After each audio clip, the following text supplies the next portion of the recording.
Wasabi, welcome back to the channel. We've got a battle on the airfield map and we've got Ghost from Mihi clan. He's been in one of my clans a few times, but now he's in Mihi. Anyway, won't help against him. Alright, BZ1 is the tier 8 Chinese premium heavy tank, rocket powered, and you can see it's a decent speed while it's using that. It does slow down a lot when you're not using it. The other key characteristic is the very strong frontal armour, which makes it pretty powerful in sort of the narrow parts of the game, corridor maps, and that's sort of part of what airfield is. Not everyone's favourite map, but anyway, we'll see what he gets now. The BZ 166 spotted, that's the tech tree version. These are tier 8 battle, it's all tier 8, so quite different tanks, the standard tank and the premium one. So he's already bounced the incoming shot from BZ 176. Didn't really connect with his first shot, so that's a bit of an issue, but the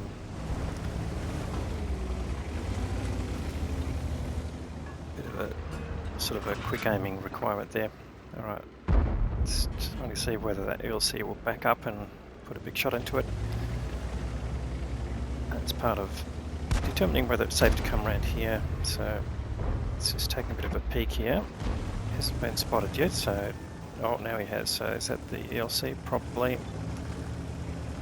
Is he going to put a round into him? No, no one has. Now, there are 3 light tanks though in the game, 2 ELCs and the T92, so it could have been any one of those tanks, to be honest. That spotted him. Very similar lineup on Ghost's team. They've got 2 ELCs and an LTDB. Both teams have even got a WG Tiger P as the arty, so it's reasonably well balanced actually. Now, the only key difference is the number of heavy tanks on the enemy side is actually quite more than on Ghost's side, so that is a bit of a disadvantage. And maybe that's because he's in the BZ176, made some balancing going on there, removing some of the medium tanks from the enemy matchmaking. Alright. And because of the high alpha, of course, you get a relatively sort of slow loading time. And of course, the first shot that he made just didn't penetrate. Now, these are HE shells, so that's one of the reasons, but there he goes, penetrating the IS-3, getting a nice damage roll there. He's got some good support here at the moment, but their team is down, and they're down a substantial amount of hit points. So far he's just taking damage on his tracks, hasn't lost any hit points himself, but yeah, you can see one of his ELCs almost wiped out, Pantera and the Patriot. Even the IS-3's lost about half of its hit points, so overall, and they've lost 3 tanks already, so that's also a disadvantage. Finally takes a bit of damage on his side, but got plenty of hit points at the moment. The question is, can he hold up this push here and prevent the enemy heavy tanks from running past? And this is sort of a bit of the problem. If they did rush, you could sort of almost estimate that they would overwhelm them, but no one really wants to push because they don't expect any of their other teammates to do the same thing. Alright, lines up the top of the Tiger P, stays nice and straight for him to land that shot. So brings him up to 2.5 damage already.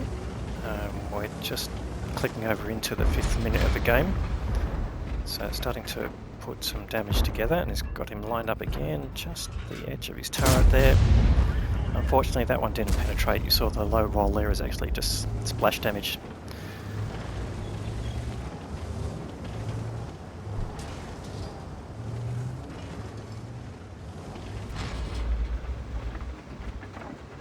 Alright, but the enemy tanks, just thinking they've got an advantage, they have now 5 tanks up in 5,000 hit points as well.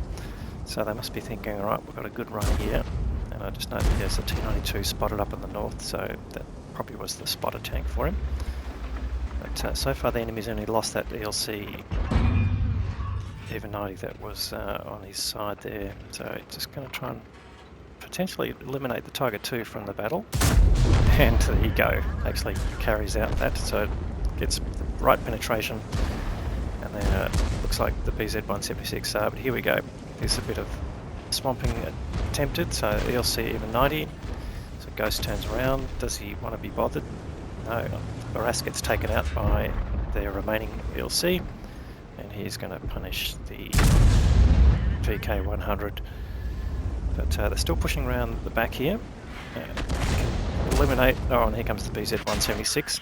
Also, it lands that spot on his track, so hasn't taken any significant damage yet, but I've noticed there's an UDES 03 TD on the right while he eliminates the BZ-176, 166 I should say, and here comes the UDES. Alright, this could be a problem, and there are definitely penetratable spots on the BZ-176.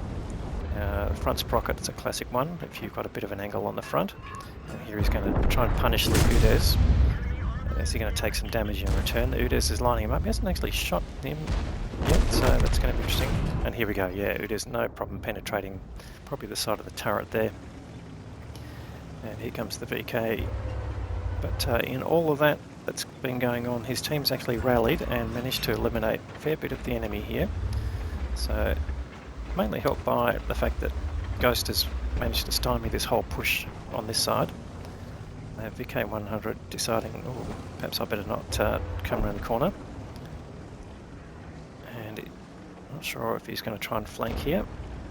But it's also the UDES 03. He's sort of going to prevent Ghost from pushing right round. Okay, the VK is just hanging there, so he's spotted again.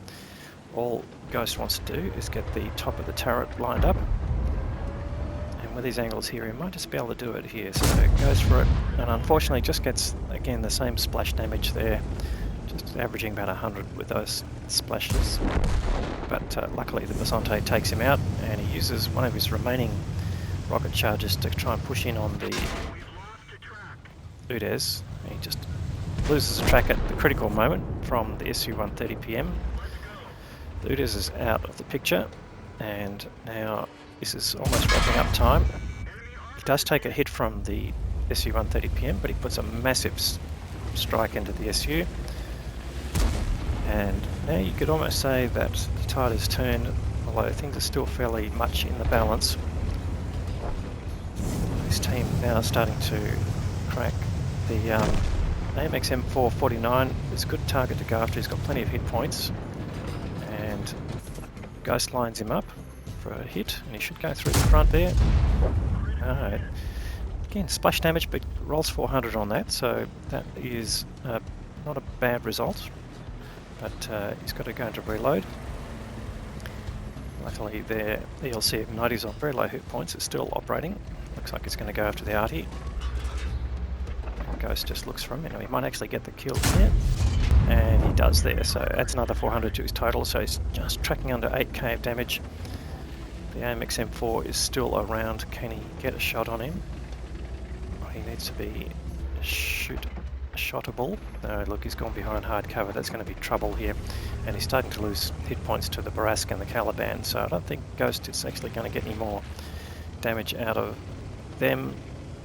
So he's deciding to see if he can track after the SU-130 PM. I'm just being a bit wary of the SU because he's capable of one-shotting Ghost right now. He has been spotted, so he's definitely up there. He's just trying to bait the shot, I think. And can he get spotted by them? Oh, there's the incoming thing. And oh, chance for a kill, but unfortunately that misses. That's a bit disappointing. That means that the ELC of a 90 is going to go after the SU-130 PM. He's just the remaining tank in the game now. Can he crack that 8k? SU-130 PM trying to run away from an ELC of a 90. That's a bit of a fruitless task for a start. The gun can't face rearwards, and the ELC is a much higher speed.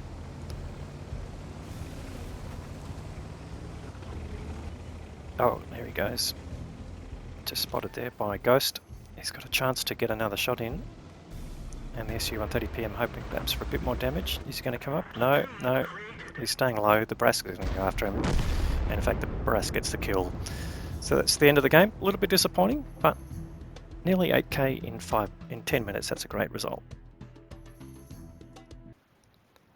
Alright, so it's picked up a few medals here. So 7964 of damage, just under 8k. That's earned him the high caliber reward. 3 kills. He's blocked just under 3k of damage, so that's earned him the steel wall as well. And for the number of tanks he's damaged, has earned him the Confederate award. He's also picked up a Brothers in Arms from platooning at the end of the game, and the Ace Tanker Mastery badge.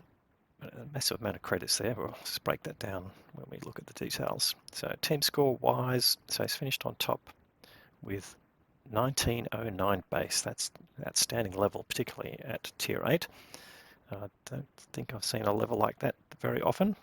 It's an excellent result there. And of course 8k in a tier 8 battle load, so also pretty amazing. Supported by the Basante and the Barask, both doing over 2k. But not a whole lot of damage from the rest of the team, and of course we did see that big swing to the enemy side earlier in the game. And in fact on the enemy side the BZ-166 also topped in terms of experience, but the top damage there looks like the SU-130PM who probably just got in a couple of lucky shots and really didn't do a lot to support the team as such. But they must have thought they were on a win and then pushed too hard, and that is sort of one of the dangers of the airfield map itself. So let's have a look at the cost of running. 17 shots fired, 14 hits, 10 misses, or non-penetrations I should say, but 4 of those doing splash damage. So in fact every hit did some damage, even without penetrating. Obviously one more penetration and he would have increased well over the 8k. He did have personal reserves running, which definitely helped. Even without that, he would have made a profit of over 62k, but in the end, making a net profit of nearly 163,000 credits is pretty outstanding for one game. So great game there from Ghost. Thanks very much for providing the replay. If you're watching this, I hope you enjoyed it, and if so, can you give it a thumbs up? That helps expose this video to a bigger audience. If you haven't subscribed to the channel yet, I'll let you make that decision. We'll have more great content to follow. Thanks very much for watching.